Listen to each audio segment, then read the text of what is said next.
Hola, Paul. Hola, Anita.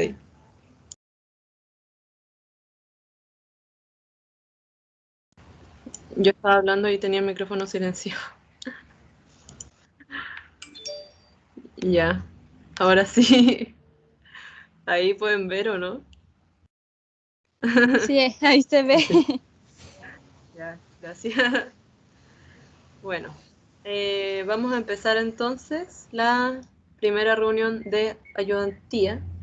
La idea es que estas reuniones vayan siendo más frecuentes en unas semanas más, que ya sean como de manera semanal, para poder ir reforzando los contenidos que vayan viendo en la semana, ¿ya? Y que no sea así como una bomba de información, como quizás lo sea la reunión de hoy.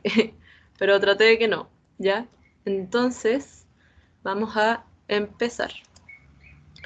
Yo les mandé, bueno, la profe les mandó el formulario el otro día en clases, donde les preguntaba qué consideran que deberíamos reforzar el día viernes en la reunión de ayudantía, hoy, y por qué. Casi nadie respondió en realidad el por qué, pero sí pusieron que consideran que deberíamos reforzar. Algunas de las respuestas fueron que hiciéramos un repaso general, que le gustaría que hiciéramos una especie de repaso por todo lo que hemos visto en la unidad, y profundizar en las teorías inmanentistas, que al final esta unidad se basa en las teorías inmanentistas, así que sería como lo mismo que las dos sugerencias anteriores, ¿ya? Las teorías inmanentistas, las que estamos estudiando en la asignatura, son estas tres: el formalismo ruso, la estilística y el estructuralismo, ¿ya? En la reunión de hoy día vamos a enfocarnos solo en el formalismo ruso y en la estilística, no en el estructuralismo, porque si no explotaríamos, porque este Power ya tiene como casi 40 diapositivas, entonces la idea es que podamos abordar estos dos bien, y el estructuralismo lo estuvieron viendo esta semana con la profe, todavía pueden repasarlo el fin de semana, el lunes resolver dudas, etcétera. Ya igual está el foro, están los correos, pero hoy nos vamos a centrar en el formalismo ruso y la estilística. No va a ser una clase tan teórica, así como hablar de lo que dijeron este autor dijo tanto, este dijo tal cosa, porque para eso tienen el material que les ha entregado la profe, que les ha subido a la plataforma, etcétera. Esta clase, esta reunión va a ser más de aplicación, ¿ya? Para que sepan cómo aplicar los conceptos que estudiamos en el formalismo ruso en los textos literarios, y también las metodologías que se plantean dentro de la estilística, cómo se aplican en los textos literarios. Respecto al formalismo ruso, me dijeron que querían reforzar los conceptos importantes del formalismo ruso. Formalismo ruso, conceptos del formalismo ruso, los conceptos fundamentales del formalismo ruso, la desautomatización y la literaturidad, que vendrían a ser estos conceptos importantes del formalismo ruso. También me gustaría reforzar en sí el significado del formalismo ruso, ya que aún no me queda claro, y también reforzar la comprensión de las lecturas que nos dejó la profesora, para que se nos haga más fácil de comprender y de desglosar. Respecto a las lecturas voy a hablar al final de todo, ¿ya? Y por último pusieron la materia de ahora, formalismo ruso, sobre todo la clase pasada. El día que les mandé el formulario, me puse a pensar, la clase pasada no vieron formalismo ruso, se adentraron en lo que era la estilística, entonces dije, quizá alguien tiene todavía una confusión entre la diferencia entre estos movimientos, entre estas escuelas que van a estar dentro de las teorías inmanentistas. Entonces, si es que alguien tiene esa duda, prefiero aclararlo, bueno, va a quedar grabado por si esa persona no está, pero el formalismo ruso va a ser una escuela, la estilística va a ser otra escuela y el estructuralismo van a ser otra escuela, que van a estar dentro de las teorías inmanentistas, ¿ya? Pero van a tener sus lineamientos característicos, individuales de cada una. Entonces, con respecto al formalismo ruso. El formalismo ruso va a ser un movimiento literario que va a surgir en la Unión Soviética en el año 1914 y su apogeo va a ser durante la década del 20. El formalismo ruso va a pretender dar vida a una disciplina científica, la teoría de la literatura. Para esto se busca delimitar de manera rigurosa el objeto de estudio. Entonces acá les dejo un esquema que hice yo. Yo voy haciendo apuntes de las clases igual y encontré que estaba como, entre comillas, claro, espero que les sirva para comprender lo que vimos recién, lo que les dije recién, ¿ya? Va a estar el formalista ruso, que el formalista ruso va a ser un crítico literario, no va a ser el autor necesariamente de los textos que se estudien, de los textos literarios que se estudien, va a ser el crítico, ¿ya? Formalista ruso, ¿cierto? Ahí está con su cara de pensador. Y este formalista ruso va a rechazar a la literatura como una emanación del alma. Va a rechazar esa interpretación subjetiva que se le puede dar a la literatura y va a abordar los textos literarios desde un análisis objetivo. Para esto va a estudiar los rasgos distintivos de un texto literario, su construcción interna y va a considerar al texto literario como un objeto de estudio científico. El formalista ruso lo que va a hacer es tratar de implementar un método científico para poder estudiar los textos literarios. ¿Ya? Entonces, conceptos fundamentales. Bueno, acá destacar algo, que está de todas formas en todo el material que les entregó la profe, está en la clase que hizo la profe, etc. Pero este análisis objetivo, como lo señalan estos puntitos que les dejé acá, va a estudiar solo el texto en sí mismo. No va a estudiar tampoco ni la subjetividad que tenga la persona que lo vaya a interpretar, que lo vaya a estudiar, ni va a considerar elementos extraliterarios, como la filosofía, la historia, la sociología, la psicología, etc. ¿Ya? Solo se va a enfocar en el texto literario, el texto en sí mismo, no los elementos extraliterarios que puedan influir en él. Ahora sí. Conceptos fundamentales. Literaturidad o literariedad. ¿Qué es la literaturidad o literariedad? Es aquello que hace que un texto sea literario, la propiedad esencial de toda obra literaria, donde vamos a poder hacer este contraste entre la lengua poética y la lengua cotidiana, donde en la lengua poética se nos va a presentar un lenguaje que va a estar embellecido, mientras que la lengua cotidiana va a tener un enfoque netamente comunicacional. Siempre que veamos esta lengua poética dentro de los textos, vamos a poder señalar que efectivamente hay una literaturidad o una literariedad. Luego tenemos la ostranenie, o la extrañificación, o conocida también hoy como extrañamiento, ¿ya? El extrañamiento, la ostranenie o la extrañificación, va a ser el extrañamiento que surge al enfrentar un texto literario, el extrañamiento que surge en el lector al enfrentar un texto literario, ¿cierto? Un texto literario con este lenguaje poético que va a tener una literaturidad, una literariedad. Es la capacidad del arte de hacer extraño lo cotidiano. Lo cotidiano, el lenguaje es algo que usamos cotidianamente, pero en el arte literario se hace extraño este lenguaje, ¿ya? Se vuelve inusual aquello a lo que estamos acostumbrados, desautomatizando nuestra percepción de las cosas.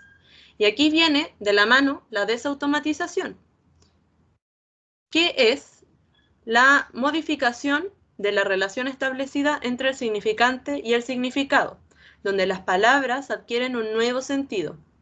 Entonces, tenemos, por ejemplo, como significante, el ejemplo como más común, la rosa, ¿cierto? Significante, rosa. La palabra rosa, cada uno de los fonemas que componen la palabra rosa, bueno, eso lo ven con mayor profundidad lingüística. Y tenemos el significado que automáticamente asociamos a rosa, ¿cierto? Esta flor, generalmente roja, ¿cierto? y se nos viene esa imagen mental.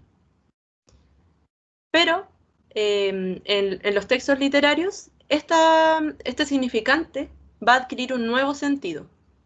Y vamos a tener que esa imagen que generamos automáticamente al escuchar la palabra rosa, desautomatizarla, ¿ya? Y vamos a tener que otorgarle un nuevo sentido de acuerdo con el texto que estamos leyendo.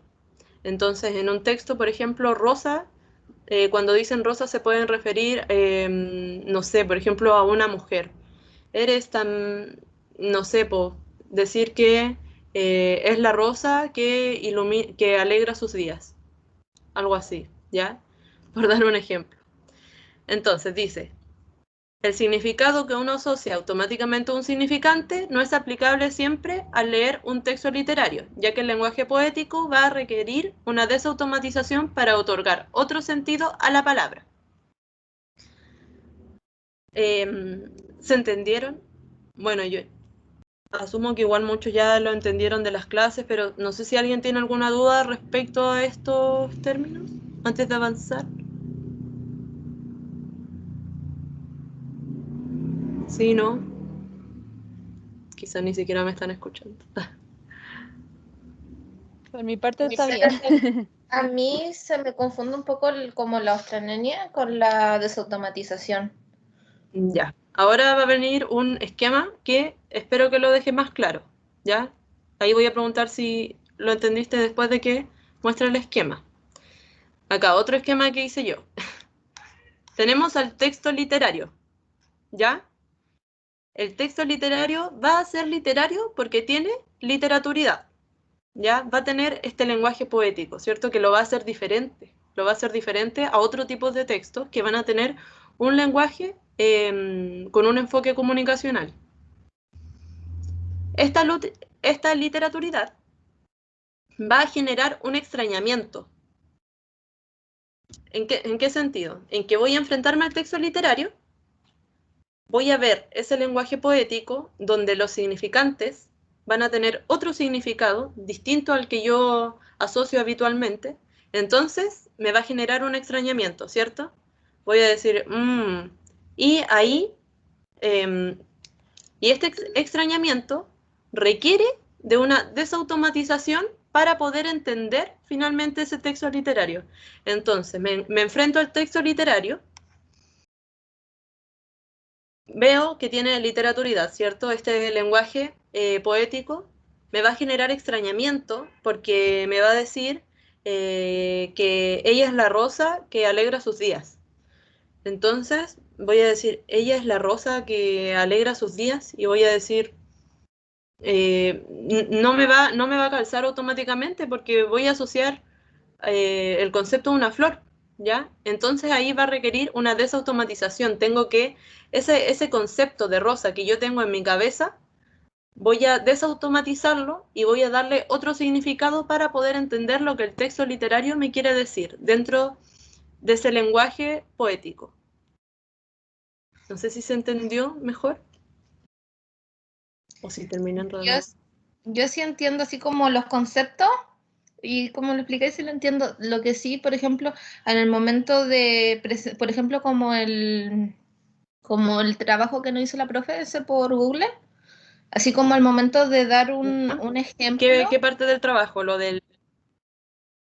por ejemplo, al plantear, por ejemplo, cuando dicen, plantea un texto que identifica el extrañamiento o la desautomatización. Para mí como que en el momento de plantear como el ejemplo de eso, me da un ejemplo muy parecido del extrañamiento con la desautomatización. Es que al final es un proceso que está de la mano, ¿ya? Ahora vamos a hacer un ejercicio para aplicarlo, ¿ya? Ah, ya. Ya. Bueno, justo acá venía la parte de ejercicios. Me decían que les gustaría ver poemas y así poder relacionarlos con el formalismo ruso y repasar conceptos fundamentales del formalismo ruso. Identificar conceptos del formalismo ruso en estrofas de poemas. Justo eso es lo que vamos a hacer ahora. Quisiera, esta tarde divina de octubre, pasear por la orilla lejana del mar. que la arena de oro y las aguas verdes y los cielos puros me vean pasar. ¿Tiene este texto literaturidad? ¿Por qué? Primera pregunta.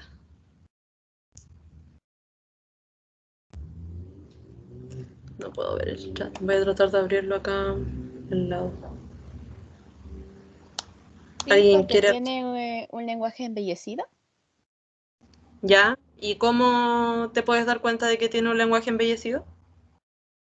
Porque después más abajo utiliza, por ejemplo, la desautomatización. Por ejemplo, cuando dice arena de oro, la palabra oro, o sea, como que uno tiene que tomarla como más que nada por el color, que se refiere a la arena que es como amarilla, color oro, más que sea de oro.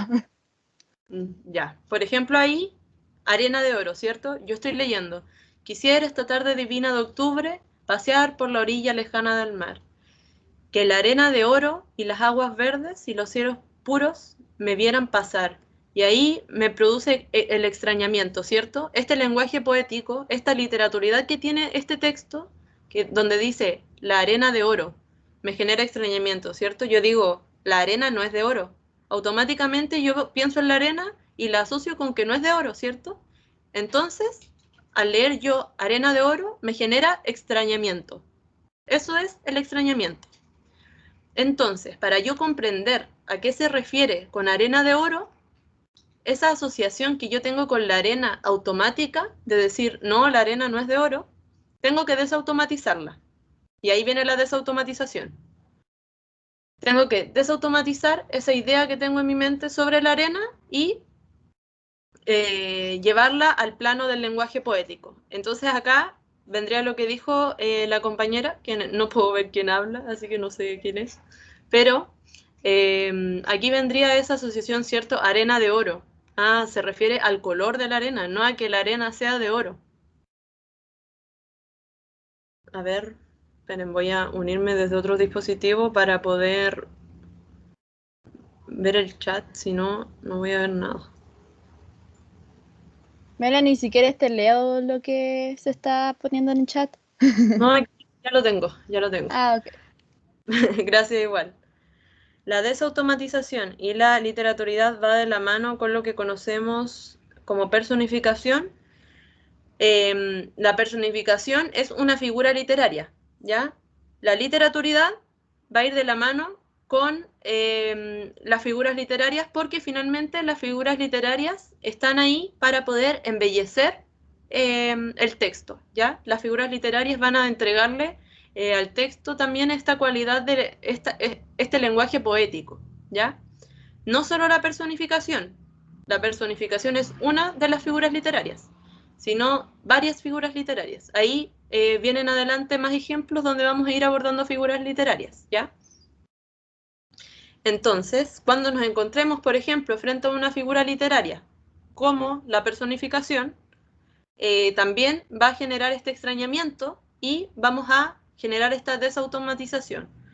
¿Por qué Gisela habla sobre la personificación puntualmente aquí? ¿Por qué mencionaste la personificación? ¿Viste? Porque me dio curiosidad el hecho de que, por ejemplo, le esté dando vida o a objetos de humano a cosas inmateriales, o sea, que no tengan vida de por sí. Entonces la personificación es como una figura retórica que le da vida a algo que no es, para embellecer un texto. Entonces me dio como si era una especie de personificación, pero mirada de o sea, una mirada más antigua o más objetiva, que ahora la personificación es como una forma más poética de ver las cosas. Entonces me dio como una comparación. Pero era solo una pregunta para ver si tenía alguna relación. No, pero está muy bien, muy bien. Mira, ahora vamos a avanzar. Aquí podemos ver ya este fragmento que es, no les puse acá de qué era ni nada para que identificaran si tenía literaturidad o no, sin conocer al autor ni nada. Y acá ya les presento algunas figuras literarias que están en este texto. ¿Ya? Acá también me pidieron en el formulario que les mostré que habláramos sobre las figuras literarias y cómo reconocerlas, ¿ya? Entonces acá les dejo algunas. De todas formas, la profe, no sé si están viendo mi pantalla completa, no sé si acá se cerró, la profe le subió a la plataforma este diccionario práctico de figuras retóricas y términos afines. Entonces, si quieren conocer más figuras literarias, figuras retóricas, que les va a servir mucho para toda la carrera, descarguen este diccionario, ténganlo a mano, vayan leyéndolo y también vayan leyendo más poemas, más textos literarios donde puedan ir identificando figuras y ir relacionándolas finalmente con las que acá, bueno, acá se definen las figuras retóricas y otros términos afines, valga la redundancia, ¿ya? Acá. Quisiera esta tarde divina de octubre pasear por la orilla lejana del mar, que la arena de oro y las aguas verdes y los cielos puros me vieran pasar. Entonces aquí con azul puse estructuras que nos pueden demostrar la presencia de este lenguaje poético, un lenguaje embellecido que va a estar adornado con adjetivos.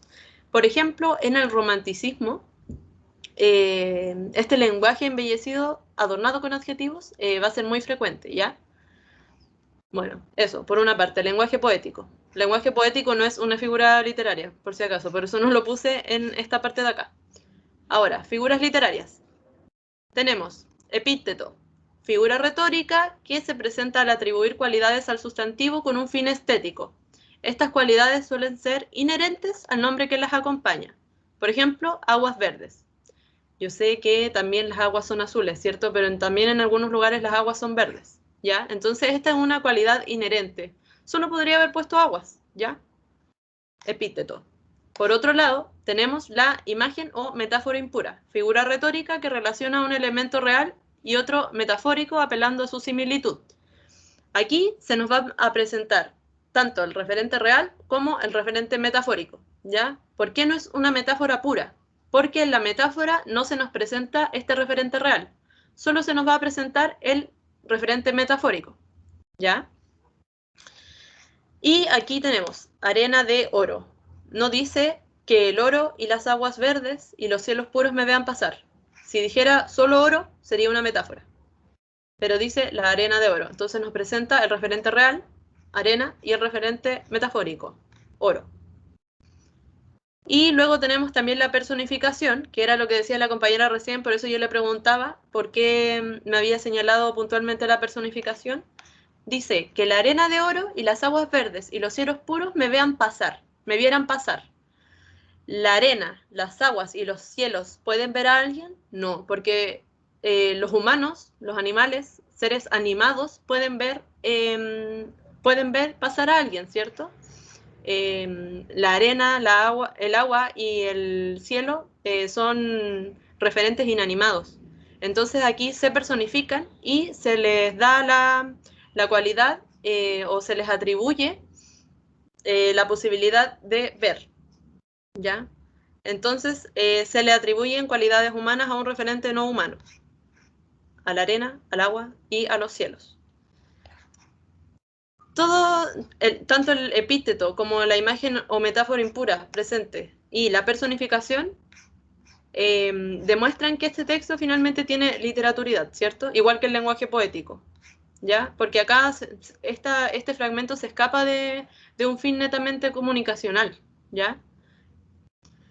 Entonces, cuando nos encontramos frente a estas figuras que están presentes, ¿cierto?, en este fragmento, nosotros nos enfrentamos a este extrañamiento porque la asociación automática que hacemos no es la usual, no nos sirve para poder entenderlo, entonces tenemos que desautomatizarla y así otorgarle un significado dentro del texto. Con el ejemplo, ¿ya queda claro o todavía hay algún grado de confusión entre los términos? ¿Se entiende mejor cómo aplicarlo?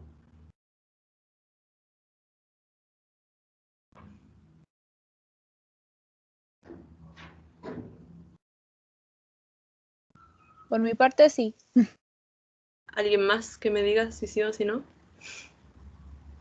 Yo sí, Por mi ahora sí parte igual. entendí mejor. Ya, Ya muy claro, ya muy claro. ya. Sí, una pregunta, por ejemplo, en textos que no sean poemas, ¿cómo puedo identificar así como sin el lenguaje embellecido la literaturidad de los textos? Un ejemplo de un texto que no es poema, mira, lo voy a buscar para que lo vean, ¿ya? Para que sea más claro. Finalmente, los textos que no son... No puedo salir, me pilló la tecnología, pero los textos que no son poemas van a presentar esta literaturidad, por una parte desde su estructura y por otra también dentro de su contenido, ya que también las figuras retóricas no van a ser únicamente propias de los textos líricos, ¿ya? También van a formar parte de los textos narrativos. Por ejemplo, tenemos el caso de el libro Azul de Rubén Darío, donde hay distintos cuentos, ¿cierto? Y ahí, por ejemplo, está El pájaro azul, el cuento El pájaro azul de Rubén Darío. No sé si alguien lo conoce, si no lo lean, es muy, muy bueno. Y ahí nos parte el cuento diciendo París es ciudad de teatro y circo, algo así, si no me equivoco. Entonces, eso automáticamente genera un extrañamiento, ¿ya? Porque nos dice que París es un teatro. No, ahí hay algo más, ¿cierto? Algo más que nos quiere decir. No nos quiere decir que París efectivamente es literalmente un teatro, ¿ya? Entonces, al final, o por ejemplo, también tenemos María de Jorge Isaacs, ¿ya? Este es un libro colombiano que, si bien no va a tener como una abundancia de figuras retóricas como lo puede tener un poema, ¿cierto? Que en 4 líneas nos muestra una variedad de figuras que no van a existir quizá en algunos textos narrativos. Sí vamos a tener un lenguaje poético, donde nos van a hablar de la tarde divina en que estaban sentados en la pradera viendo cómo venía corriendo un ciervo, ¿ya? Desde ese sentido se presenta la literaturidad en esos textos, ¿ya?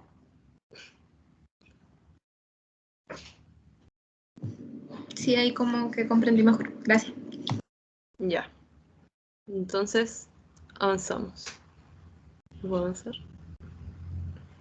Ya, otro ejemplo. Madrid es una ciudad de más de 1 millón de cadáveres, según las últimas estadísticas. A veces, en la noche, yo me revuelvo y me incorporo en este nicho en el que hace 45 años que me pudro. ¿Tiene este texto literaturidad? ¿Por qué? ¿Y si es así, cómo se refleja el extrañamiento y la desautomatización? Sí tiene, porque, por ejemplo, cuando uno lee 45 años que me pudro, uno como que le da un extrañamiento y uno piensa pudrirse, ah, qué asco. Y claro, ahí hace como el hecho de pudrirse tal vez no es tan literal. Ya, muy bien. Entonces ahí hay que desautomatizar el término, ¿cierto? No le podemos dar el significado que automáticamente le damos al pudrirse, ¿cierto? De que algo se pudra. Ya, ¿alguien más tiene algo que decir? ¿Otra cosa? Acá la compañera resaltó pudo. Está hablando el mismo muerto, ¿cierto? De su, literalmente él desde su nicho. Entonces eso sería como algo que no puede ser. Ya, porque los muertos no pueden hablar, ¿cierto? Claramente. Ya. Yo igual, lo que pasa es que siento que no, o sea, claramente no es como que hace alusión a un nicho como tal vez no sé, se refiere a que está en ese lugar desde hace 45 años, tal vez se refiere a una cama, qué sé yo, pero como a un nicho, no creo que totalmente como meterse un hoyo ahí, no. Ya. ¿Alguien más? Antes de avanzar. O sea, yo pensaba que se refería así como a que Madrid es una ciudad con 1 millón de cadáveres, entonces se referiría como a 1 millón de personas que como que viven así como automáticamente, así, sin cuestionarse sus motivos. Y con el nicho se puede referir a su casa y confundirse como a que sufre o se siente aburrido, cansado. Ya, vamos entonces a avanzar. Efectivamente tiene literaturidad, ¿ya? Y vemos, Madrid es una ciudad de más de 1 millón de cadáveres. Primer término que decimos, cadáveres, según las últimas estadísticas. Extrañamiento.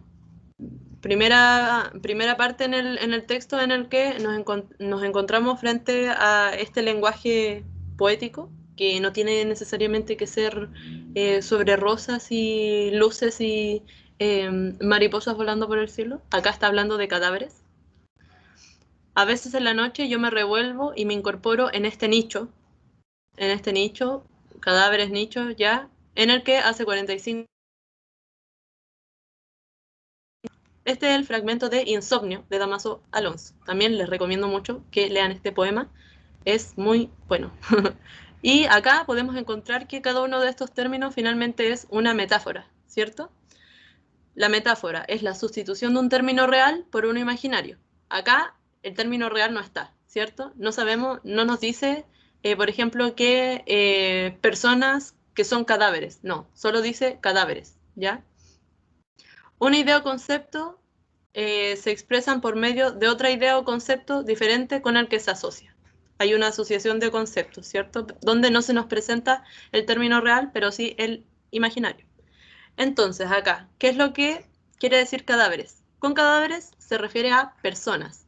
Bueno, para comprender igual mejor este poema, hay que leerlo entero, pero obviamente si lo ponía entero, la clase se iba a ser eterna. Ya llevamos 37 minutos y nos queda mucho por ver, ¿ya? Entonces les recomiendo que lo lean para que puedan ir profundizando en esto que les presento.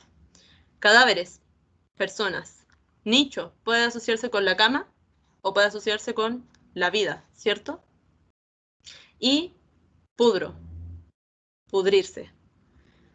Y aquí vemos que se hace una referencia a su existencia con una connotación negativa, con la descomposición, con la degradación de la persona, ¿ya? No en un escenario físico, no de su cuerpo material. No quiere decir que él esté muerto en un nicho pudriéndose hace 45 años. No, se refiere que hace 45 años que su espiritualidad, su interioridad es la que se está pudriendo, ¿ya? Eso. Entonces, al final, las respuestas que dieron estaban bastante acertadas. ¿Se entiende? ¿O aquí alguien no lo comprendió bien? ¿Alguien le queda alguna duda? Yo tengo una duda, pero respecto a, ya, por ejemplo, cuando uno habla de poemas, esa perspectiva como de un poco más espiritual se le podría dar, de que habla sobre la vida. Pero los textos, si es un texto, por ejemplo, de terror, que de repente se puede ver también esta perspectiva desde que el mismo muerto está hablando, también sería una desautomatización porque no puede hablar un muerto. ¿Cómo puedo diferenciar el significado si los dos son los mismos? Claro, muy bien. Muy bien. Al final, en los textos narrativos ocurren cosas así. Bueno, eso también ayuda a responder a la pregunta que hizo una compañera antes, que cómo se presentaba finalmente estas características del formalismo ruso en textos que no son poemas, ¿cierto? Si en un texto de terror se nos presenta un cadáver hablando, también nos genera extrañamiento, ¿cierto? Pero ahí entra el juego lo que es ya como la verosimilitud, que es como esta, bueno, también lo aborda como el formalismo ruso desde la motivación realista. Creo que me preguntó Star Wars al final, pero estaba como pensando mientras me hablabas, entonces no lo rescaté. ¿Me lo puedes repetir? Creo que le había preguntado cómo podemos diferenciar el significado depende del texto. Por ejemplo, si ese mismo texto puede dar dos significados distintos, ¿cómo saber cuál es el correcto? O sea, si es como una metáfora respecto a la vida, de que se descompone espiritualmente, o si realmente es el mismo muerto que está hablando, pero más que todo si es ligado al tipo de género narrativo, ahí podríamos como empezar ya a descifrarlo. Al final, lo que te va a dar las claves para que tú lo puedas descifrar va a ser el texto mismo, ¿ya? Porque cada texto te va a presentar una realidad y esa realidad, como lo comentaba la profe, como esta motivación realista que, bueno, a ver, acá está. Esta motivación realista se va a relacionar con la verosimilitud, ¿ya? Y esto quiere decir que lo que presenta el texto va a ser creíble para quien lo lee. Entonces, si tú te encuentras frente a un texto de terror, donde te presentan que un cadáver está hablando, el mismo texto va a estar construido de una manera en la que tú puedas comprender que finalmente es ese cadáver el que está hablando y va a ser creíble para ti dentro de ese mundo, ¿ya? Mientras que el escenario que te presenta este poema es diferente. Entonces, al final, el texto que tú estés analizando va a ser el que te va a entregar distintas claves para poder entender a qué se refiere. No sé si con eso respondo. Sí, ya entendí. Muchas gracias. Ya, de nada. ¿Alguien más?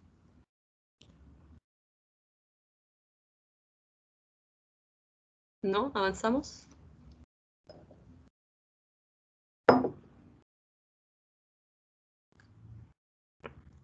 Avanzamos. Otros conceptos fundamentales. La narración, la fábula, ¿ya? Vendría a ser lo mismo. Es la historia en orden cronológico. La historia que se cuenta en un texto literario en orden cronológico. La trama va a ser la manera en que son dispuestos los acontecimientos, ¿ya? Entonces, la narración, la fábula, la historia en orden cronológico. Pero yo la puedo ordenar de distintas formas, ¿ya? O sea, el texto nos puede presentar la historia, estos acontecimientos de la historia no en orden cronológico, sino dispuestos de una manera distinta. Quizá, como lo comentaba la profe en clases, puede comenzar desde el medio, ¿cierto? Puede comenzar desde el final, puede comenzar desde el inicio. Y eso al final va a ser la trama, cómo se nos presentan los acontecimientos de la historia. Luego vamos a tener, bueno, luego vamos a hacer una actividad donde vamos a aplicar estos dos conceptos, ¿ya? Para poder diferenciarlos. Luego vamos a tener el motivo, que va a ser una unidad temática que se repite, una unidad pequeña de la trama que puede comprender una pequeña acción o un enunciado y que va a formar nexos temáticos. Aquí es importante entender que el motivo va a surgir siempre en comparación con otras obras, ¿ya? Para poder afirmar que hay un motivo, vamos a tener que corroborar que este motivo no esté presente solo en una obra, sino en distintas obras, ¿ya? Y ahí entraba en juego lo que era la literatura comparada, que también la profe lo comentaba en clase. Respecto al motivo, no, en la prueba no se va a pedir que lo apliquen, que identifiquen el motivo de tal relato, porque al final, para poder identificarlo claramente, es necesario este enfoque desde la literatura comparada, pero es importante que comprendan el concepto, ¿ya? Que comprendan el concepto y a lo que nos referimos cuando hablamos de motivo. Y luego tenemos la motivación, que es el conjunto de recursos y convenciones que son aceptados por el lector y que justifican el uso de ciertos motivos. Y se va a relacionar con la verosimilitud desde la motivación realista. Lo que presenta el texto es creíble para quien lo lee. ¿Ya? Entonces, aquí, pasamos al ejercicio. El gesto de la muerte de Jean Cocteau. Creo que se pronuncia así. ¿Alguien lo puede leer? ¿Alguien lo puede leer?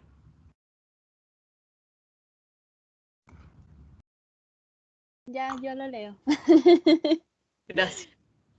A ver, el gesto de la muerte de Jean no sé cómo se pronuncia, Teau. Un joven jardinero persa dice a su príncipe: Sálvame, encontré a la muerte esta mañana. Me hizo un gesto de amenaza. Esta noche, por milagro, Quisiera estar en Ispahan. El bondadoso príncipe le presta sus caballos. Por la tarde, el príncipe encuentra a la muerte y le pregunta: «Esta mañana, ¿por qué hiciste a nuestro jardinero un gesto de amenaza?». «No fue un gesto de amenaza», le responde, «sino un gesto de sorpresa, pues lo veía lejos de Ispahan esta mañana y debo tomarlo esta noche en Ispahan». Muchas gracias. Entonces, ¿cuál es la fábula y cuál es la trama? ¿La fábula y la trama se condicen? Es decir, ¿son iguales? ¿Qué pueden decir al respecto?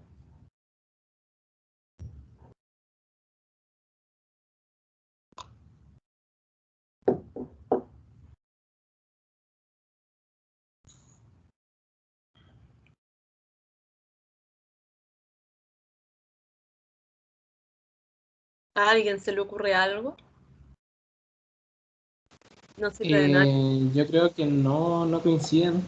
O sea, ¿Por qué? porque como que parte diciendo el testimonio del jardinero que lo dice como en la tarde, noche. Y después como que vuelve. No sé. Pero yo creo que no coincide. Ya, a ver. ¿Cuál sería la fábula? Partamos por eso, para después decir si coinciden o no. ¿Cuál es la fábula? Creo que sería como el encuentro entre la muerte y el jardinero, y después que el jardinero hablará con el príncipe y al final sería como el que tienen que matarlo en Isfahan. ¿Ya? ¿Y la trama? Bueno, está hablando con el príncipe en la tarde y después toma lo de la mañana y después se refiere a lo de la noche, entonces según yo como que no coinciden. Ya. A ver. ¿Alguien más tiene alguna otra idea, sugerencia, algo que decir antes de ver la respuesta? Como... No, dale, ¿No? Ya. Fábula y trama. Efectivamente no coinciden, ¿cierto? La fábula, es decir, el orden cronológico de los acontecimientos. Un joven jardinero encuentra la muerte y percibe de ella un gesto de amenaza, ¿cierto? Eso es lo primero que pasa, porque si no, no podría pasar que el joven jardinero le pida ayuda al príncipe para escapar de la muerte si esto no hubiese ocurrido antes en la historia, ¿ya? Luego, el príncipe le brinda ayuda, le brinda la ayuda que solicita el jardinero. Luego el príncipe encuentra la muerte y le pregunta por qué amenazó al jardinero. Y la muerte le responde al príncipe diciéndole que era un gesto de sorpresa, ¿cierto? Que no era de amenaza. Y luego se puede realizar esta proyección de que el jardinero morirá, ¿ya? Por otro lado, la trama, la manera en la que se presentan estos acontecimientos en la historia. Primero se nos presenta al joven jardinero pidiendo la ayuda al príncipe, y al pedir ayuda relata su encuentro previo con la muerte. Entonces aquí se va al punto 1 de acá, ¿cierto? Por medio de un flashback. Y luego el príncipe le brinda la ayuda que solicita el jardinero, el príncipe se encuentra la muerte y le pregunta por qué amenazó al jardinero, la muerte le responde al príncipe y después se proyecta que el jardinero va a morir. ¿Ya? ¿Qué ocurre aquí entonces? Hay un flashback. No sé si lo recuerdan o no de la media, pero hay 3 tipos de saltos temporales que podemos realizar en los textos literarios, ¿ya? Tenemos el flashback, que es cuando hacemos un salto breve hacia el pasado, ¿cierto? Recordamos algo que es importante que ocurrió en el pasado, desde el punto de referencia en el que estamos ahora. También tenemos el raconto, que es cuando hacemos un salto hacia el pasado, pero es un salto por un periodo mayor de tiempo, ¿ya? No es un breve recuerdo sobre algo que pasó, ya nos vamos al pasado por un periodo temporal más largo.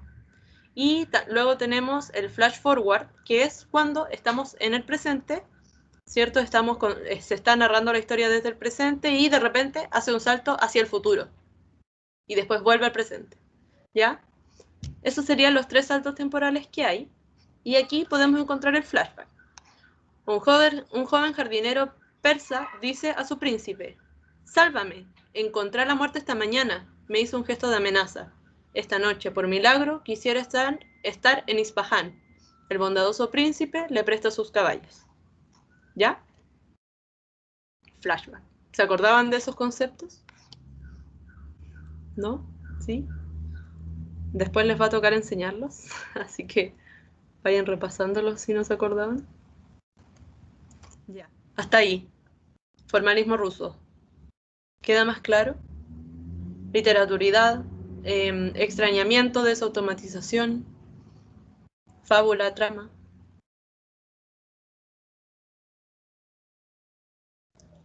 ¿Sí? ¿No? Por mí sí. A mí me quedó una duda con respecto como a la motivación. ¿Ya? Como en general, ¿a qué se refería? O sea, era como, tenía que ver como con la coherencia dentro del texto o algo así. Tiene que ver como con esta coherencia. O sea, la profe en realidad en la clase lo enfocó más desde la motivación realista, ¿cierto?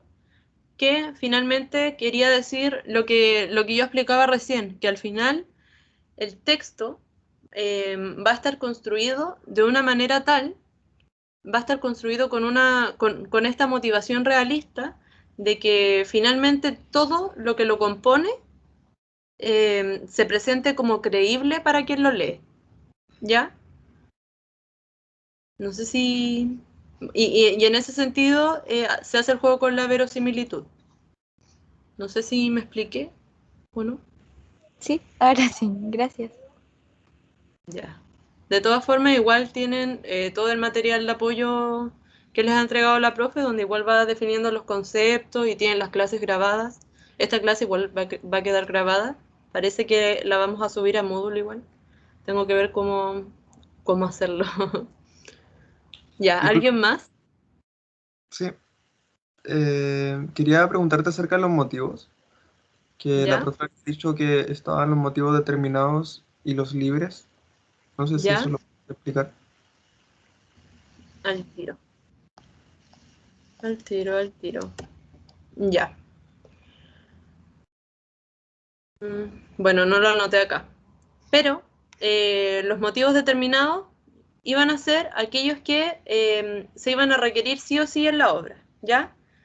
Como los motivos van a generar nexos temáticos, ¿qué pasa si vamos a tener un motivo que va a ser el nexo temático con otro, con otro, con otro, ¿ya? Entonces, ¿qué pasa si sacamos unos de estos motivos que son determinados? Va a haber la continuidad de los acontecimientos finalmente se va a ver afectada, ¿cierto? Va a dejar de tener esta construcción estable, ¿cierto? Va a haber ahí una ambigüedad, ¿ya? Entonces, desde ese sentido, los motivos determinados van a ser los que van a ser requeridos por la obra, van a ser relevantes dentro de la sucesión de los acontecimientos en la historia.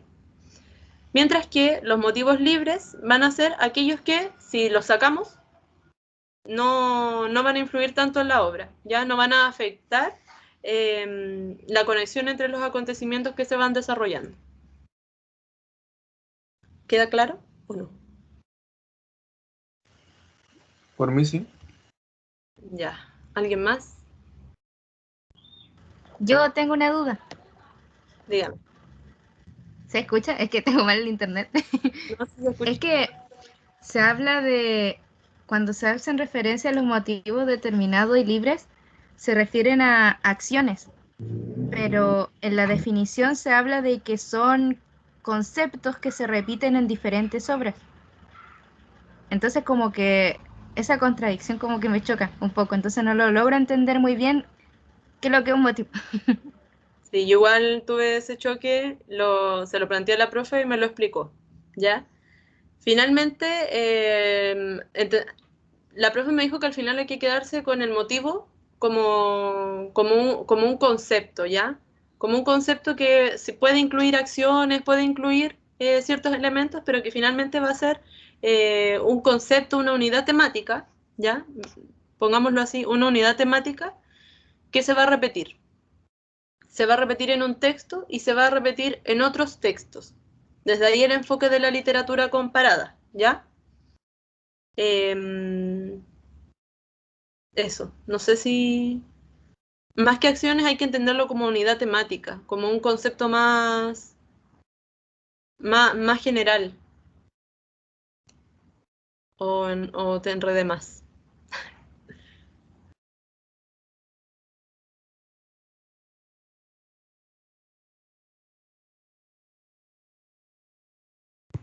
Una consulta, ¿se podría tomar como, por ejemplo, Ok, gracias. en las obras tipo, no sé, donde se mataba a cierto personaje y después podemos ver como que eso se va repitiendo en más obras? ¿Podría como tomarse de esa manera? Claro, por ejemplo, si, no sé, vemos que, por dar un ejemplo, ¿ya? En una obra ocurre el asesinato de la madrastra, ¿ya? Asesinato de la madrastra en una obra. Y vemos que se repiten más obras. Vamos a poder decir que esa unidad pequeña, el asesinato de la madrastra, que puede ser también considerado como una acción, ¿ya? Pero que finalmente igual va a ser como una unidad temática, como concepto, el asesinato de la madrastra, se va a repetir en distintas obras y finalmente vamos a poder afirmar que es un motivo, ¿ya? En este caso, puede que el asesinato de la madrastra en la obra sea de estos motivos determinados, ¿cierto? Que si los sacamos van a afectar la conexión entre los acontecimientos de la historia. ¿Lo expliqué? Traté de incorporar todo lo que me preguntaron. ¿Se entendió? Yo creo que está bacán. Por mí sí. Ya. Vamos a avanzar. ¿O alguien más tiene algo más que preguntar antes de avanzar a la estilística? A mí todavía como que no me queda claro el concepto de narración y fábula, si es como algo que viene como unido y cómo diferenciarlo bien, no. Narración y Todavía fábula es lo mismo. es lo mismo. Sí, es lo mismo. No hay una diferencia, solo es la misma forma, dos maneras de hablar sobre lo mismo, en el formalismo ruso, ¿ya? Porque Ya. después en el estructuralismo va a ser diferente, pero en el formalismo ruso, narración y fábula va a ser lo mismo. En el estructuralismo la fábula va a ser otra cosa, ¿ya? Entonces es importante que entiendan la fábula como la historia en orden cronológico solo en el formalismo ruso, solo en esta escuela, ¿ya? Que está dentro de las teorías inmanentistas. ¿Ya? La profe me comentó, como dato para la prueba, que la prueba posiblemente esté dividida en estos movimientos, ¿ya? Que van a estar dentro de las teorías inmanentistas. Y aquí ya estamos como reforzando por lo menos dos de esos apartados que van a estar en la prueba, ¿ya? Entonces, si tienen dudas, vayan preguntando para que por lo menos aseguren puntaje, ¿cierto? Que les vaya bien en estas dos áreas. ¿Alguien más? ¿Sí? ¿No?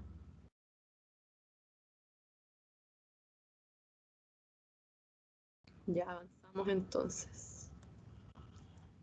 Estilística. También les dije, ¿qué quieren reforzar? Bla, bla, bla. Estilística. La estilística en conjunto de una retroalimentación de los libros. La estilística, porque no la entendí muy bien. La estilística, porque me cuesta mucho leer y analizar poemas. No sé contar las sílabas ni clasificarlas. Acá lo tuve que cortar un poco porque era muy largo para ponerlo aquí. ¿Ya? Pero esto es de lo mismo. Entonces, la estilística. De acuerdo con la estilística clásica, vamos a ver que esta valida como estilo todo lo que se aparta de la norma, diferenciándose del lenguaje común. ¿Ya? Lenguaje común. ¿Qué se aparta del lenguaje común? De la norma del lenguaje común, el lenguaje poético, ¿cierto? Del que hemos estado hablando. Objetivo de la estilística. Conocimiento del secreto último de la obra literaria, sus misterios, sus leyes propias. Y los autores principales, Amado Alonso, Dámaso Alonso y Michel Riffater. No sé si se pronuncia así.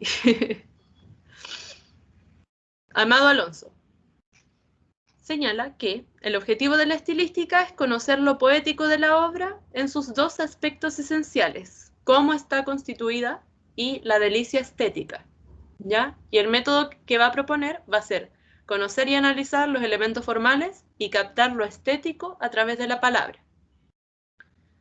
Vamos a llevarlo a la práctica. Fragmento, oración de un desocupado, Juan Gelman. También es un muy buen poema, también anótenlo, léanlo. ¿Alguien lo puede leer?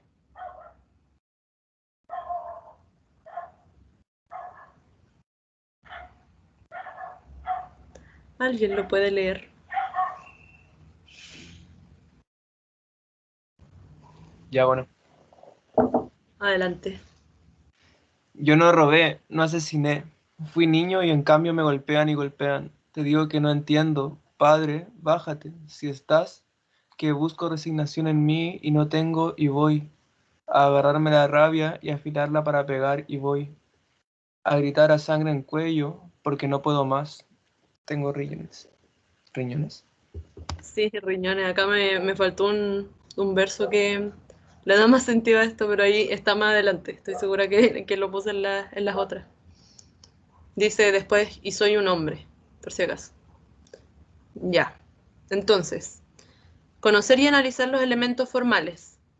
Primera parte, ¿cierto? Y captar lo estético a través de la palabra. Elementos formales. ¿Qué pueden decir? ¿Cuáles serían los elementos formales de este texto? ¿Alguna idea?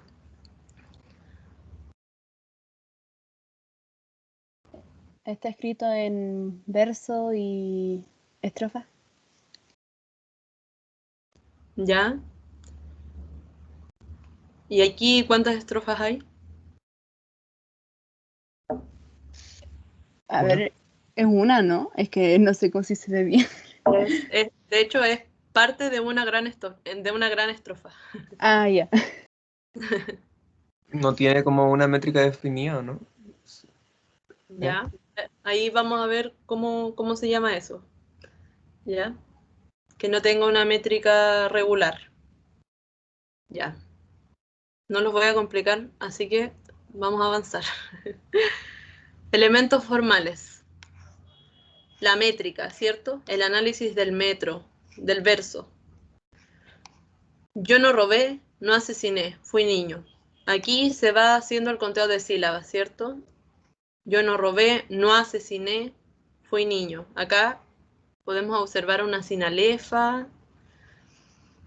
El conteo de sílabas no es difícil, por si acaso. Si quizá algunos lo manejan, quizá otros no, y quizá otros más o menos, quizá a algunos les está explotando la cabeza, pero no es difícil, es solo práctica. Práctica y ir teniendo en cuenta todos los elementos que hay que considerar para poder realizar un conteo de sílabas que esté bien, ¿ya? Por ejemplo, aquí tenemos, cada vez que está igual, quiere decir que las sílabas se van a mantener, ¿cierto? Vamos a contar las sílabas, vamos a decir ya, hay 11. ¿Por qué está ese igual ahí? Porque la última palabra del verso va a ser grave, por ejemplo, ¿ya? La última palabra del verso va a ser grave, entonces el número de sílabas se mantiene igual. ¿Qué pasa acá? ¿Por qué hay un menos? Porque tenemos 11 sílabas. No, creo que hay 12. Te digo que no entiendo, padre, bájate. Sí, hay 12. 12. Y se le resta una, ¿cierto? Por eso quedan 11. ¿Y por qué se resta una? Porque la palabra que tenemos al final del verso va a ser esdrújula. Entonces, siempre que un verso termine en una palabra grave, el número de sílabas se va a mantener igual. Siempre que termine en una palabra esdrújula, se va a restar 1. Siempre que termine en palabra aguda, se va a sumar 1. Si hubiésemos terminado, si este verso hubiese terminado en una palabra aguda, aquí hubiese habido un más, y aquí hubiese quedado como este verso originalmente tiene 12, ¿cierto? Acá se restó una porque era esdrújula, pero tiene 12 si las contamos. Si esta hubiese sido aguda, hubiese tenido 13, ¿ya? Esas son cosas que tienen que ir anotando, recordando y ir practicando. Sobre todo, si les hace clase la profe Olga, van a tener que hacer, en todos los ramos que van con la profe Olga, van a tener que hacer análisis lírico, donde van a tener que incluir el análisis métrico, ¿ya? Y ahí hay otros elementos que van a tener que ir considerando. Pues, lo siento, ¿puedo explicar otra vez la suma y resta Está escrito en la siguiente diapositiva, en la siguiente página, ¿ya? Lo explico al tiro. Pero voy a explicar esto de acá abajo y cuando avancemos a la otra vuelvo a explicar lo del conteo de sílabas, ¿ya? Ya. Entonces, acá se contaron las sílabas, ¿cierto? Se dividieron, bla, bla, bla, bla. Se vio si quedaba igual, si se sumaba, si se restaba. Ya, tenemos la cantidad de sílabas que tiene cada verso. Podemos ver que no es la misma, ¿cierto? Tenemos unas que tienen 11, otras que tienen 5, otras que tienen 6, otras que tienen 8. No es igual. Entonces, vamos a decir que va a presentar versos libres. Y estos van a poseer una rima libre o blanca, porque acá tampoco podemos observar una rima, ¿cierto? Dice niño, termina en an, te, co, voy. No tiene una rima constante, no tiene una rima que se vaya repitiendo, que le vaya dando una sonoridad especial al poema, ¿cierto? Y van a contar con un carácter, los versos van a contar... Ay, ¿por qué no se sale? Bueno, ahí se va a salir. Los versos van a contar con un carácter heterométrico al estar compuestos por versos de diferente longitud. ¿Ya? Versos de diferente longitud. Unos de 11, otros de 5, otros de 6, otros de 8 sílabas.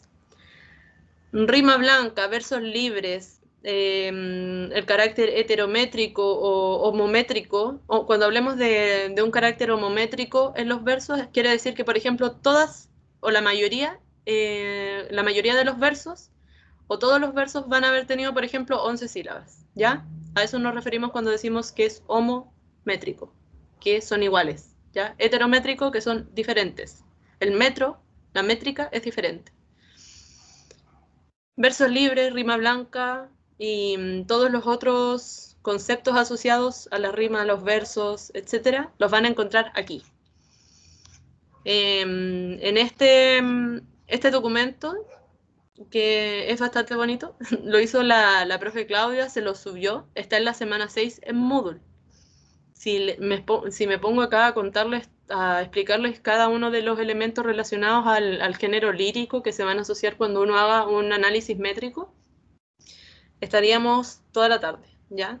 Y aquí, ¿sabía que me podían preguntar eso de del conteo de sílabas? Así que lo anoté también, y de hecho esto también está explicitado aquí. También la profe lo incluyó dentro de este documento del género lírico. De todas formas, la profe me dijo que lo más probable es que no tengan que hacer análisis métrico en esta prueba, ¿ya? Porque tampoco es algo que se haya trabajado en clases. Así que no se asusten, no digan así como, me va a explotar la cabeza porque la prueba es la otra semana y me cuesta mucho poder contar las sílabas que tiene un poema, ¿ya? En ese sentido, quédense un poquito más tranquilos, pero vayan reforzando, vayan leyendo, vayan interiorizando todas estas cosas que al final igual en el futuro las van a tener que enseñar en los colegios, en el lugar que trabajen como profe. ¿Ya? Entonces, cuando la palabra en que finaliza un verso es aguda, se va a sumar una sílaba. Cuando la palabra en que finaliza un verso es grave, se va a mantener igual. Y cuando la palabra en que finaliza un verso es esdrújula, se va a restar una sílaba. Bueno, y aquí ponía la pregunta, una de las preguntas que me habían dejado. La estilística, porque me cuesta mucho leer y analizar poemas, no sé contar sílabas ni clasificarlas, ¿ya? Es práctica, es ir leyendo poemas, ir trabajando el contar las sílabas, ¿cierto?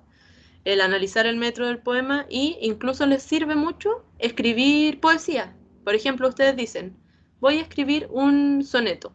Un soneto tiene unas ciertas características, ¿cierto? Va a tener cierto número de versos, cierto número de sílabas por verso, cierto número de estrofas, etc. Entonces ustedes ven, buscan, también está en ese documento, buscan sonetos. Van a ver la estructura del soneto y van a decir, ya, hoy día en la tarde voy a escribir un soneto. Y se ponen ahí a tratar de escribir el soneto, van contando las sílabas para que les calce y todo. Es como, para mí es como un juego, es muy entretenido. Se los recomiendo. Y después le van a ir agarrando el juego y ya va a ser más fácil, ¿ya? Así que es solo práctica. Eso respecto a los elementos formales, ¿ya? Elementos formales que podemos estudiar de estos textos literarios que tienen este lenguaje poético, ¿cierto? Vamos a lo estético. Captar lo estético a través de la palabra. Eso es lo que nos decía Amado Alonso, captar lo estético a través de la palabra, ¿cierto? Y aquí vamos a abordar el deleite estético. Lo estético lo vamos a asociar al deleite estético. ¿Pero qué es el deleite estético? La conmoción de las emociones, ¿cierto? Esa conmoción de emociones que tenemos cuando leemos un texto literario. Entonces, ¿qué nos quiere decir el poema? ¿Qué nos hace sentir el poema?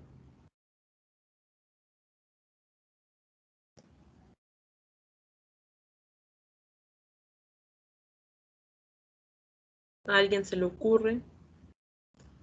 Cuando dice que se va a agarrar a la rabia y la va a afilar para pegar, o que va a gritar a sangre en el cuello. Ven, ahí dice, y soy un hombre. Eso me faltó poner antes, después lo voy a corregir.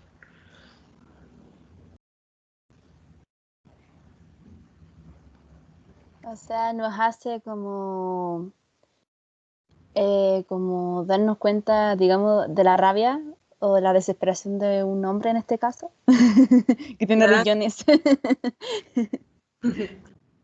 Sí, que tiene riñones. ¿Y qué la produce? ¿Qué produce esa rabia? Que tuvo como que lo tratan mal, que como que a pesar de que él no hizo nada malo, lo dicen, lo golpean y lo golpean. Obviamente en el sentido metafórico, que como que lo tratan mal y que la vida no le da, digamos, buenas cosas. Ya. Acá, lo estético. Yo no robé, no asesiné, fui niño. Cuando dice fui niño, nuevamente, una imagen o metáfora impura, ¿cierto? Fui, yo. Término real, niño, va a ser el término imaginario, ¿cierto? Esta metáfora que se hace dentro de esta metáfora impura. Y el niño, el concepto niño, va a ser utilizado como un símbolo de inocencia, ¿cierto? Aquí dice, yo no robé, no asesiné, fui niño. Él está diciendo que finalmente no ha hecho nada malo y que aún así es víctima de injusticia. ¿Por qué? Porque lo golpean y lo golpean.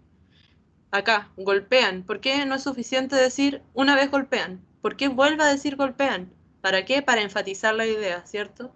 Y en cambio me golpean y golpean. Te digo que no entiendo. Padre, bájate, si estás. ¿Ya?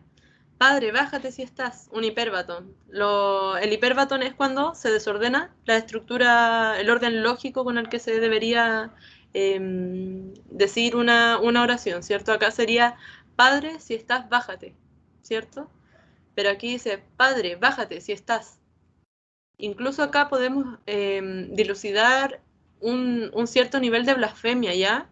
Diciendo, cuestionando la existencia o la no existencia de un Dios, ¿cierto? Se increpa a Dios, bájate, ven. Luego, bueno, aquí tenemos la repetición de la sí, que le entrega como un ritmo específico al poema y busca también le entrega como cierta proximidad a lo que está hablando el hablante. Que busco resignación en mí y no tengo, y voy a agarrarme a la rabia y afilarla para pegar, y voy a gritar a sangre en el cuello. Agarrarme a la rabia y afilarla para pegar. No quiere decir que va a tomar la rabia, se va a agarrar a ella y la va a afilar para pegar, ¿cierto? Porque ahí eso nos genera un extrañamiento, ¿cierto? No podemos agarrar la rabia para afilarla y para pegar con la rabia. Desautomatizamos. Y podemos ver que acá es una metáfora finalmente, en donde el hablante dice que finalmente va a tomar a la rabia y la va a sentir, ¿cierto? Va a hacer la parte de él y la va a vivir finalmente. Y va a gritar con sangre en el cuello. ¿Qué quiere decir sangre en el cuello? No quiere decir que va a tener sangre en el cuello mientras grita, ¿ya? Quiere decir que va a gritar fuerte. También va a ser una metáfora. ¿Por qué dice a sangre en el cuello? Por ejemplo, cuando alguien está cantando o gritando con mucha fuerza, como que se le marca el cuello y se le marca una vena, ¿cierto? A eso hace alusión esta metáfora. Y después dice, tengo riñones. Y ahí uno queda así como, porque no puedo más, tengo riñones y soy un hombre. Pero al final, tengo riñones, está ahí por algo, ¿ya? Cada elemento que encontremos en los textos poéticos va a estar ahí por algo. No va a sobrar, ¿ya? Acá, al decir tengo riñones, busca como enfatizar la cualidad humana, ¿ya? Todos los humanos tenemos riñones, ¿ya? A eso más que nada hace referencia. Y ahí estaríamos viendo lo estético y los aspectos formales. ¿Claro? ¿No? ¿Dudas? ¿Sí? ¿No?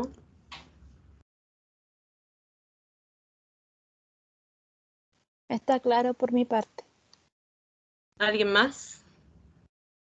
No puedo ver el chat, voy a volver acá.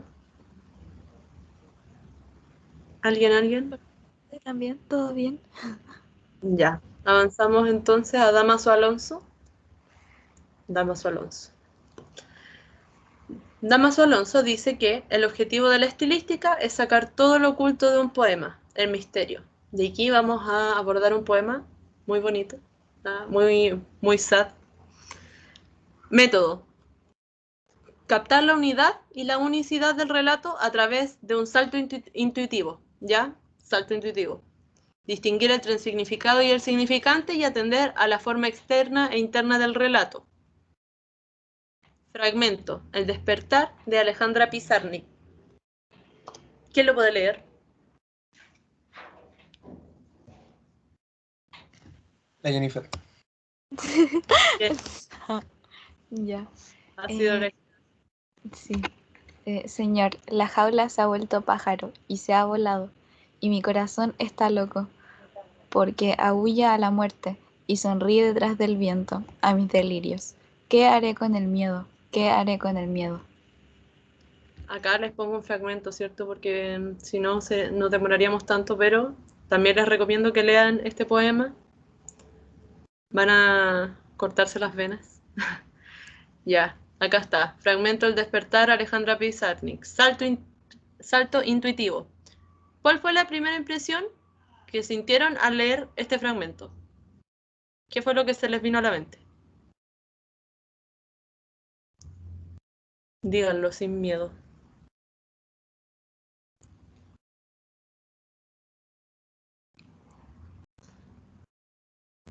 Al inicio como que extrañamiento, porque no me acuerdo cómo se llama la figura literaria, pero como que no tiene sentido, no tiene coherencia. Por ejemplo, la jaula se ha vuelto pájaro, se ha volado, después dice mi corazón está loco, pero después dice porque aúlla a la muerte, y es como, como raro. Ya, pero eso sería si lo analizamos desde el formalismo ruso, ¿cierto? Ahora dejemos de lado un rato el formalismo ruso. ¿Qué sintieron? ¿Qué les produce? ¿Qué les genera? ¿Qué sienten con este fragmento? ¿De qué piensan que se trata? En una primera instancia, en este salto intuitivo. Desamor. ¿Desamor? ¿Por qué? Porque dice que su corazón está loco y aúlla a la muerte, significando que pues su amor murió. O así lo interpreto a primera instancia. ¿Ya? ¿Alguien más? Según yo es como algo, no sé, como que apunta a la libertad, porque tipo habla de una jaula y de que después como que está loco el corazón y después que aúlla la muerte. O sea, siento que como que en algún momento estuvo como muy encerrada y ya ahora no lo está, entonces dice que qué haré con el miedo. O sea, como que va a dejar todo atrás y como que va a ir, va a seguir, como que ahora tiene la posibilidad de... Ya. ¿Una persona más? ¿Alguien más antes de avanzar? Yo igual creo que apunta a eso porque el título se llama Despertar y es como lo imagino como esa metáfora del hombre como de la caverna, ¿no? Que como que sale para afuera y ve como todo, como quizás de una manera más consciente. Y por eso dice que haré con el miedo, porque es como que salgo a la libertad y me vuelvo consciente, pero a la vez es como extraño, ¿no? Como algo nuevo. No sé, Bueno, pero no. Puede ser también, no sé, la pérdida de algún ser querido porque dice como que tiene miedo y que él ha volado. Puede ya. dar como referencia a eso. Bueno, hay que considerar que este es un fragmento de un poema que es muy largo, ¿ya?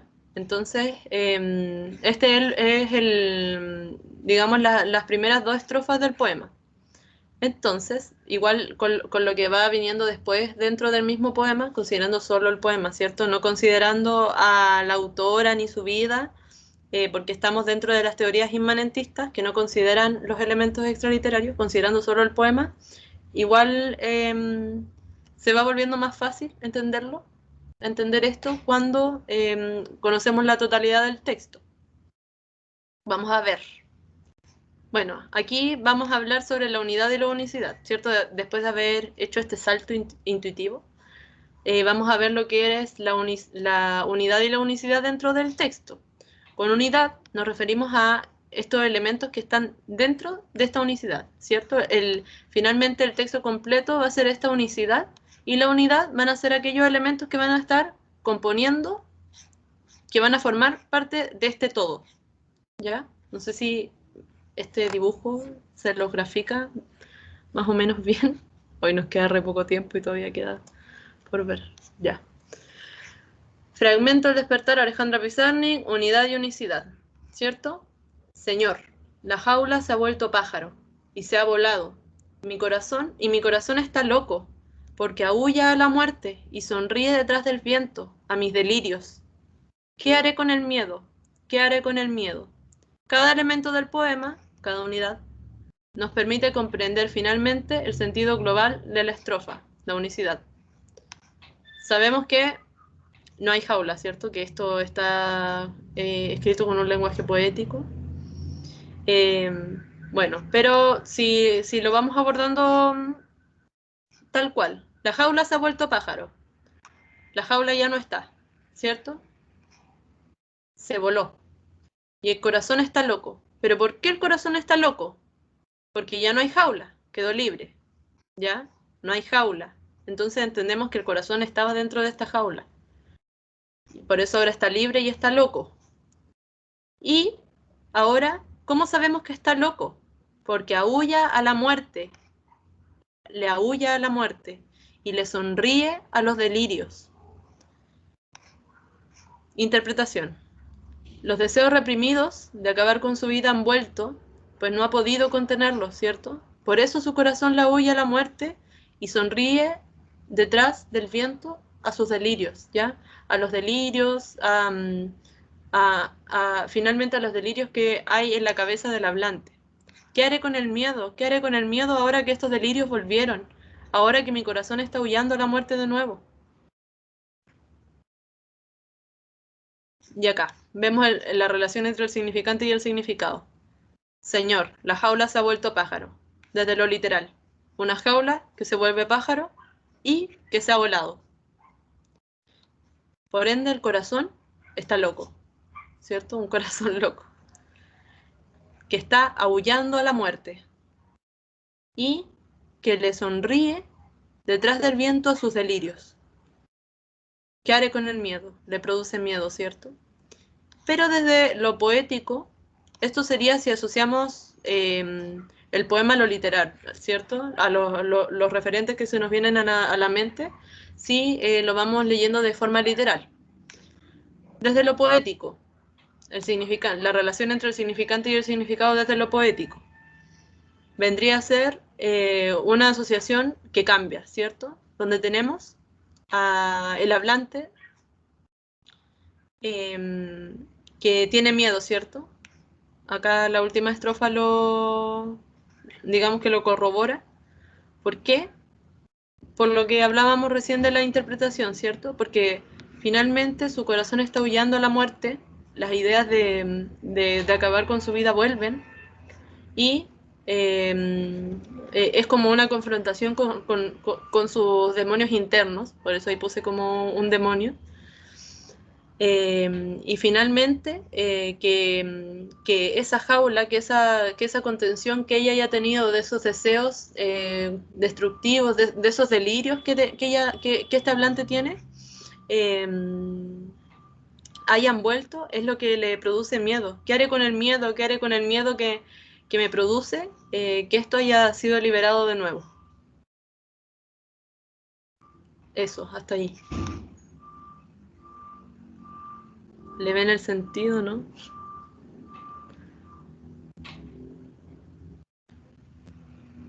¿Alguna duda?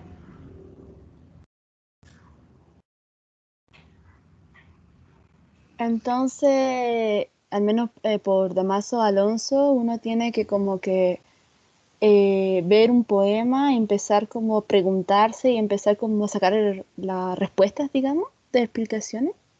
Claro, al final es descifrar, sacar lo oculto del poema, el misterio, ¿cierto?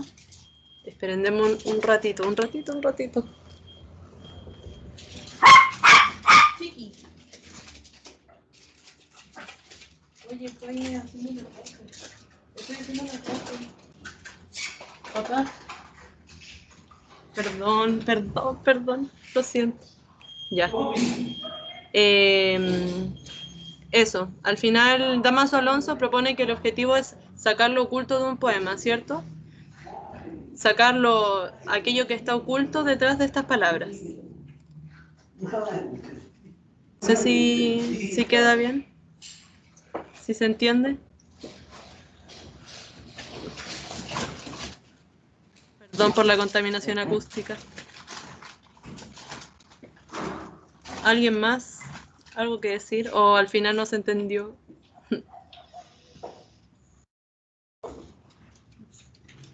Por mi parte está bien. Ya, ¿avanzamos entonces? Sí. Ya, esto es lo último, nos vamos a pasar un poquito, pero la idea es que lo abordemos y ya con esto estaríamos acercándonos al cierre. Michael Rifater, no sé si se pronuncia bien así o no, nos va a decir que los rasgos estilísticos se perciben por medio de un contexto, ¿ya? Un contexto dentro del texto. Y nos va a proponer el siguiente método. Percibir los rasgos insistentes que utiliza el hablante. Rasgos insistentes que utiliza el hablante. Con atención a la extrañeza y a la particularidad. Vamos a descubrir el contexto estilístico imperante en la obra y vamos a definir los puntos focales del texto de acuerdo con las marcas estilísticas encontradas. ¿Ya? Acá tenemos a Los Heraldos Negros de César Vallejo. ¿Alguien puede leer? El Paul. ¿El Juan? Dale, Juan. Paul. El Paul. Dale, Paul. ¿El Paul quiere leer? Está muy largo. Dale, Paul. Hay golpes en la vida tan fuertes, yo no sé. Golpes como el odio de Dios. Como si ante ellos la resaca de todo lo sufrido se emposara en la calma. Yo no sé. Son pocos, pero son. Abren zanjas oscuras. En el rostro más fierro. Y en el lomo más fuerte. Perdón si no se escucha. No, sigue. ¿Serán tal vez los postros de bárbaros Atilas? ¿O los heralgos negros que nos mandan a muerte? Son las caídas hondas de los cristos del alma, de alguna fe adorable que el destino blasfema. Esos golpes sangrientos que son las crepitaciones de algún pan que en la puerta del horno se nos quema. Y el hombre pobre, vuelve los ojos, como cuando por sobre el hombro nos llama una palmada. Vuelve los ojos locos, y todo lo vivido se empoza como un charco de culpa en la mirada. Hay golpes en la vida tan fuertes, yo no sé. Bueno, aquí les puse sí el poema completo porque tenemos que descubrir el contexto estilístico, ¿cierto? El contexto dentro del texto, entonces iba a ser complicado si ponía solo un fragmento. Entonces, percibamos los rasgos insistentes que utiliza el hablante. ¿Qué rasgos insistentes, qué rasgos de este poema o qué elementos de este poema pueden identificar como insistentes? Los golpes en la vida. Ya, pero ya los golpes en la vida, ¿cierto? Acá nos habla de golpes, la vida. Acá igual, golpes en la vida. También acá nos vuelve a hablar de golpes, ¿cierto? Golpes. Se va repitiendo a lo largo del poema. Se va insistiendo en los golpes, ¿cierto? En los golpes de la vida. ¿Qué más?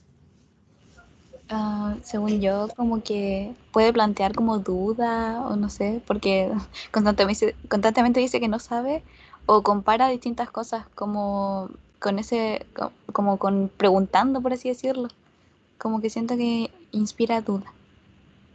Ya, tenemos, por ejemplo, como yo creo que ese inspira duda es como ese suspenso que da, ¿cierto? Y ahí podemos identificar otros rasgos insistentes, como por ejemplo los puntos suspensivos, ¿cierto? Hay hartos puntos suspensivos a lo largo del poema. Y está esa estructura, yo no sé, yo no sé, yo no sé, que se repite, se repite, se repite, ¿cierto? ¿Algo más?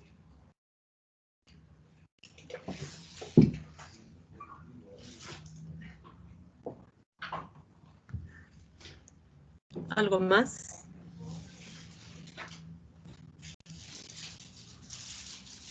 Ya, avancemos. Rasgos estilísticos insistentes. Hay golpes en la vida tan fuertes, hay golpes en la vida tan fuertes, ¿cierto? Se va repitiendo, se repite al inicio y se repite al final. En el primer verso y en el último verso. Yo no sé, se repite 3 veces. ¿Ya? Golpes, como lo decía recién, no sé quién habló, pero como lo mencionaban recién, golpes, ¿cierto? También tenemos repetición de otro tipo de estructuras, como, son las, pobre, vuelve los ojos, ¿ya?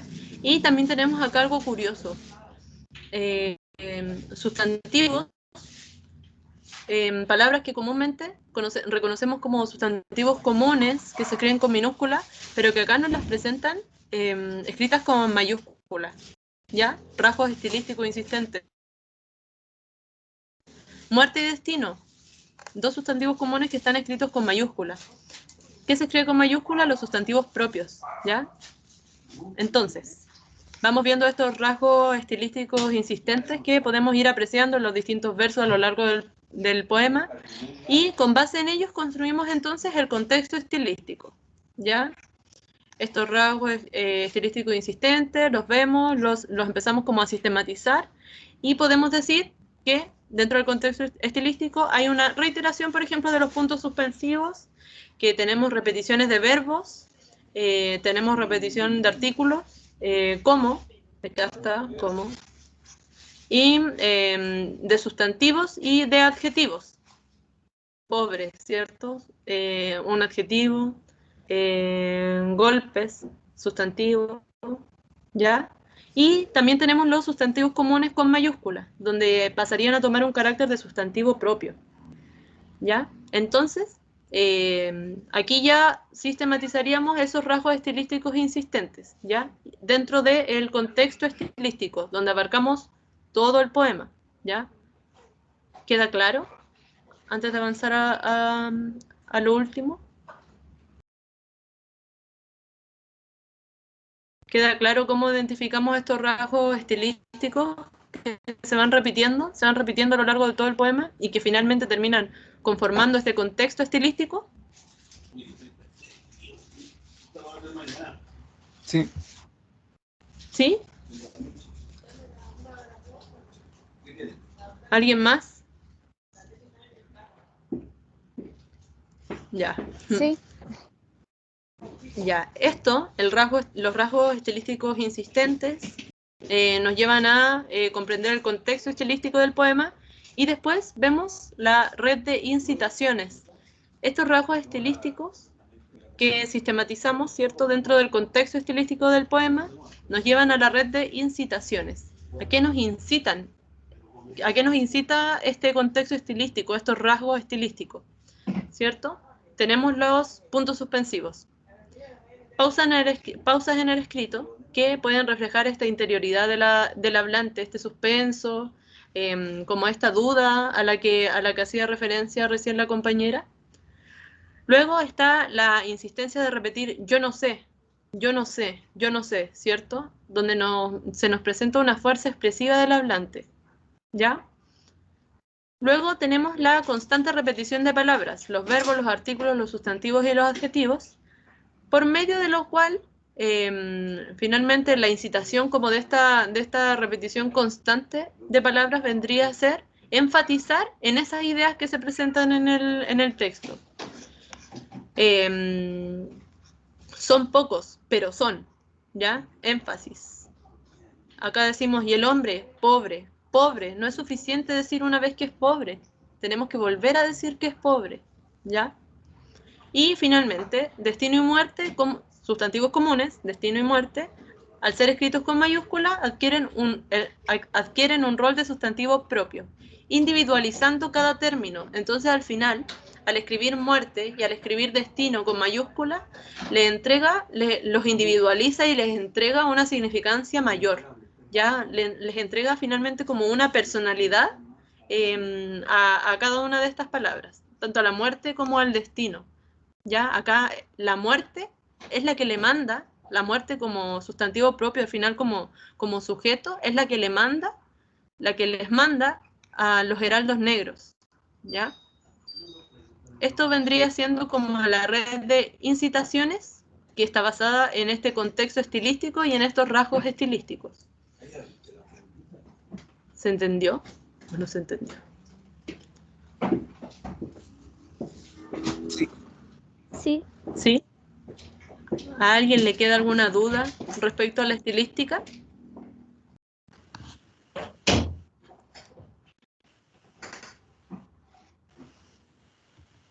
Esto ya serían los 3 métodos. Ya habríamos abordado los 3 métodos.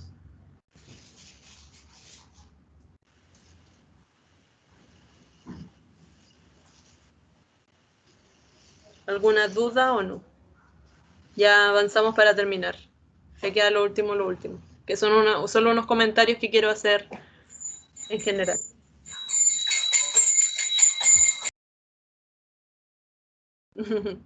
¿Alguien? ¿No? Mi parte no, profe.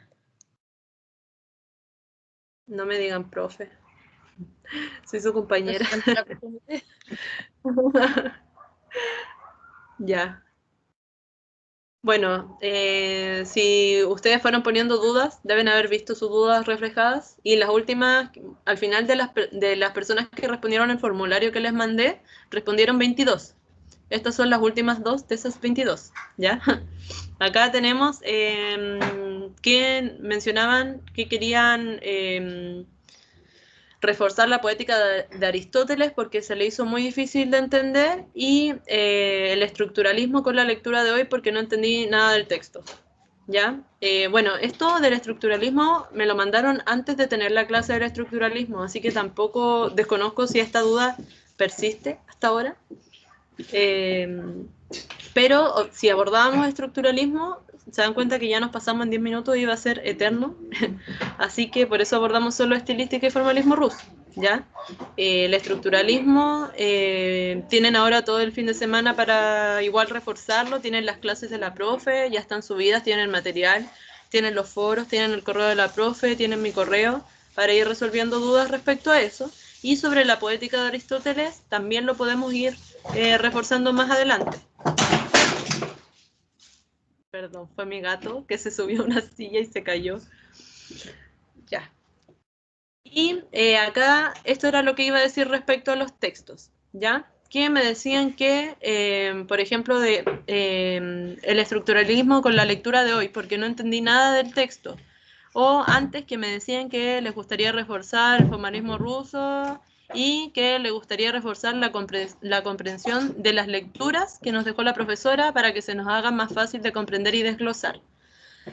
Este encuentro con los textos que toca leer en la U, más si vienen quizá, bueno, esto es lo que les decía el otro día, al final yo no sé si algunos vienen de otras carreras o si algunos vienen de la media, pero por lo menos en mi experiencia, yo salí de cuarto medio, entré a la U y me enfrenté a textos como los que ustedes están leyendo y para mí igual fue terrible. Yo en el colegio me leía los textos así muy rápido, decía, ya tiene 15 hojas, me lo leo en 1 hora, máximo 2 horas, no sé.